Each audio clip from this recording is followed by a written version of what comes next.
How to download and install Bus Parkour on your Android device. Hi everyone, welcome back to another video from Crazy Gamer. In this video, we will be learning how you can install the Bus Parkour game on your Android device. So without wasting much of our time, let's get started. First of all, open your Google Play Store on your Android device. Also make sure that your device is connected to a stable internet. Now go to the search icon at the bottom center and in the search bar type in Bus Parkour.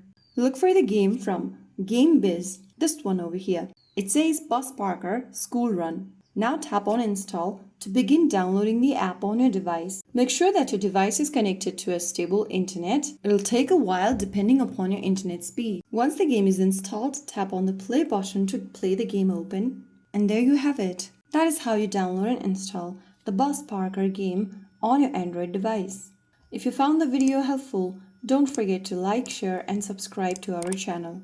I will see you again in the next episode. Stay tuned and thanks for watching.